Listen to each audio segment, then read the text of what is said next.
Hello everyone, आज की इस वीडियो में डिटेल से बात करेंगे about the parts of speech.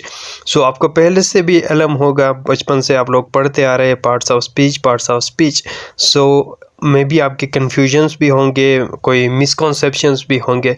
सो आज की इस वीडियो में डिटेल से हर पार्ट ऑफ स्पीच के ऊपर बात करेंगे और we will try to explore it in depth में इसके ऊपर बात करेंगे और आपके जितने भी कन्फ्यूजन है वो दूर होने वाले आज की इस वीडियो से। So let's get started.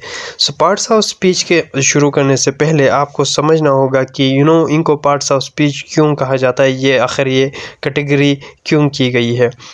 तो सबसे पहले ये बात आपको पता है कि व्हेन यू स्पीक, यानी ये स्पीच के रिलेटेड है, ठीक है। जब आप बोलचाल आप दूसरों से कम्युनिकेट करते हैं बोलचाल के थ्रू, सो इनमें जो है ऑब्वियसली आप वर्ड्स यूज़ करते हो और उन वर्ड्स का कोई ना कोई फंक्शन होता है। So based on this functions के बेसिस पे इन वर्ड्स की कैटेगरीज की गई है जिनको पार्ट्स ऑफ स्पीच कहा जाता है। यानी उनका कोई ना कोई रोल होता है इन वर्ड्स का। मेजर वर्ड्स, ये आपके स्पीच में जो है मेजर वर्ड्स होते हैं जो आप मोस्टली यूज़ करते हैं और उनका कोई ना कोई फंक्शन होता है। उसी के बेसिस पे ये 8 डिविजन्स या कैटेगरीज की गई है जिनको आप पार्ट्स ऑफ स्पीच बोलते हैं। समटाइम्स कुछ ग्रामरियंस जो ग्रामर पे काम करते हैं वो आर्टिकल्स को भी पार्ट्स ऑफ स्पीच में इंक्लूड करते हैं। अगर वो भी इंक्लूड किया जाए तो वो 9 बनते हैं। So basically most grammar books में ये 8 parts of speech he mention किए गए हैं। सो बेसिकली वो यूज़ ऑफ लैंग्वेज है कम्युनिकेटिव पर्पस के लिए, जो कि आपके स्पीच को मीनिंगफुल बना लेते हैं। सो ये बेसिक उनकी जो है कैटेगरी की गई है based on their function. So 8 parts of speech है हमारे पास, जो कि ये है noun, pronoun, verb, adverb, adjective, preposition, conjunction और इंटरजेक्शन। ये बेसिकली 8 पार्ट्स ऑफ स्पीच है। नाउन की बात करते हैं तो नाउन के बारे में जो है आपको ये पढ़ाया जाता रहा है कि noun is the name of a person, place और थिंग। इस तरह का कॉमन डेफिनेशन आपको दी गई है। सो हमें थोड़ा एक्सटेंड करने की ज़रूरत है अपने डेफिनेशन को नाउन की। सो वो ये कि अगर ब्रॉडर डेफिनेशन दी जाए नाउन की, तो noun is any naming word, जो भी चीज़ जिसका कोई ना कोई नाम दिया जा सकता है, किसी नाम से पुकारा जा सकता है, वो आपका नाउन है। सो ये पर्सन भी हो सकता है, प्लेस भी हो सकता है, थिंग भी हो सकता है, ये एनिमल भी हो सकता है, ये कोई क्वालिटी भी हो सकती है, ये कोई एक्शन भी हो सकती है, ये कोई एब्स्ट्रैक्ट आइडिया हो सकता है, कोई कॉन्सेप्ट हो सकता है या कोई फिनोमिना हो सकता है। जहाँ पे देखे पर्सन, प्लेस और थिंग का तो आपको पता है बेसिक आइडिया। ये कोई क्वालिटी हो सकती है, ब्रेवरी, ऑनेस्टी, काइंडनेस, ये भी एक नाउन है। ये कोई एक्शन हो सकता है, रनिंग, राइटिंग, जंपिंग।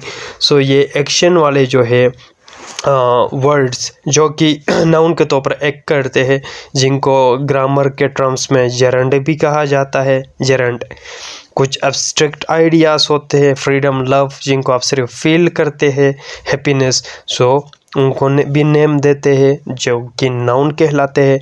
ये नाउन आपका कोई कॉन्सेप्ट हो सकता है, जैसा कि डेमोक्रेसी है। डेमोक्रेसी क्या है? रूल बाय पीपल, उसको डेमोक्रेसी कहा जाता है, उसका नेम दिया जाता है। देन ग्रेविटी हो सकती है, आपकी थ्योरी हो सकती है। कोई फिनोमिना हो सकता है, नेचुरल फिनोमिना, जिसमें लाइटिंग, अर्थक्वेक या सनराइज, सनसेट, कुछ भी आप कह सकते हैं। सो ये सारे इनका नाम दिया जा सकता है, तो इनको नाउन कहेंगे। टाइप्स ऑफ नाउन की बात करते हैं।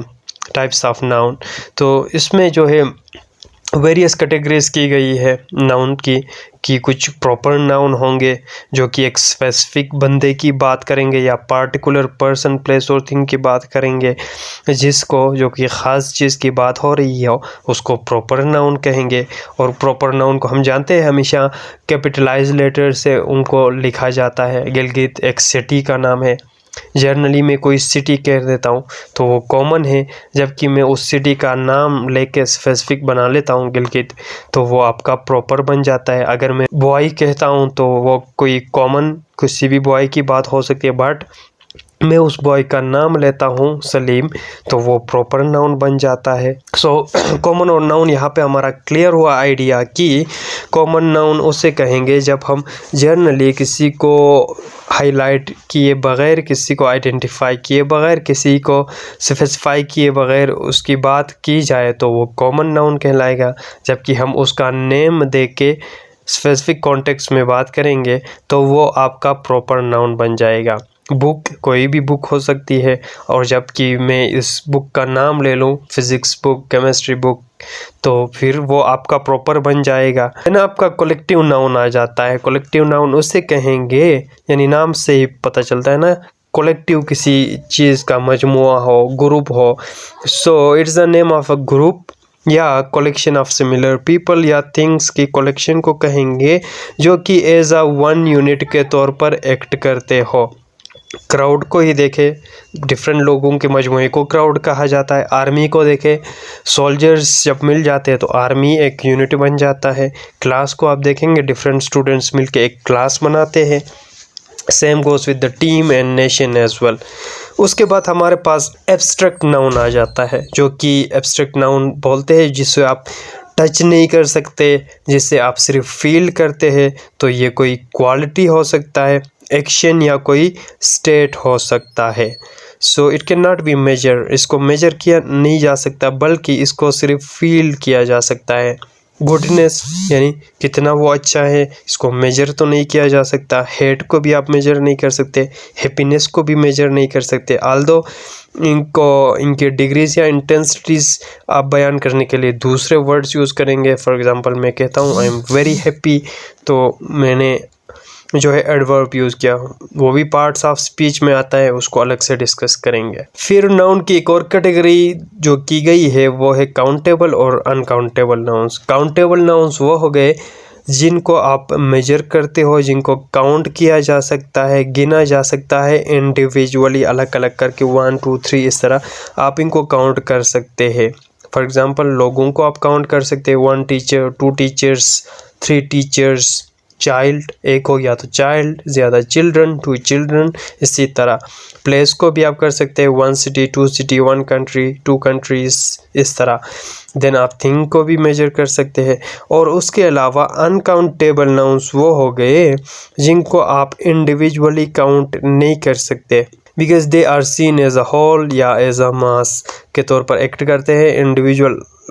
इंडिविजुअली इनको काउंट नहीं किया जा सकता। फॉर एग्ज़ाम्पल वाटर को ही आप देखें, वाटर जो कि अनकाउंटेबल है, और जो है ये मेजरमेंट यूनिट्स इसके हो सकते हैं। 1 लीटर ऑफ वाटर वो अलग चीज़ है, लेकिन इंडिविजुअली वाटर को काउंट करना पॉसिबल नहीं है। Same goes with the air. और उसके अलावा आपके एब्स्ट्रैक्ट जो आइडियाज़ है, लव हो गया, हैप्पीनेस हो गया, उनको भी काउंट नहीं कर सकते। एक लव, 2 लव, इस तरह तो नहीं होता। Then sugar, same goes with the sugar, flour etcetera. कुछ लोगों का ये कन्फ्यूजन रहता है, यहाँ पे कन्फ्यूजन एक और मैं क्लियर कर दूँ। फॉर एग्ज़ाम्पल आप लोग कहते हैं कि I need a bottle of water या I need 2 bottles of water. उस केस में वो बॉटल ऑफ वाटर काउंट है, बॉटल्स काउंट है, वो वाटर काउंटेबल नहीं है। ये चीज़ भी क्लियर कीजिएगा। ऑल राइट, फर्दर कैटेगरीज या टाइप्स की बात करते हैं नाउन की, जो कि आपका कंपाउंड नाउन आ जाता है। नाम से ही पता चलता होता है कि कंपाउंड जो है केमिस्ट्री में भी ये है, या जनरली दूसरे उसमें टर्म्स में भी ये वर्ड आपने सुना होगा। जब चीज़ें 2 या 2 से ज़्यादा चीज़ें मिल जाते हैं तो वो कंपाउंड बना देते हैं। Same goes with the noun. अगर 2 या 2 से ज़्यादा नाउन्स मिलके एक वर्ड, एक नाउन बना दे तो वो आपका कंपाउंड नाउन कहलाएगा। एज अ सिंगल यूनिट के तौर पर एक्ट करेंगे, मिला के एक किसी चीज़ का नाम होगा। आल्दो इंडिविजुअल कंपोनेंट्स अलग अलग नाउन होंगे, लेकिन कलेक्टिवली वो एक चीज़ को ही रिफ़र करेगा। सो ये कलेक्टिव नाउन्स, कंपाउंड नाउन्स जो है लिखने के 3 तरीक़े हो सकते हैं। 3 डिफरेंट तरीक़ों से इनको लिखा जा सकता है।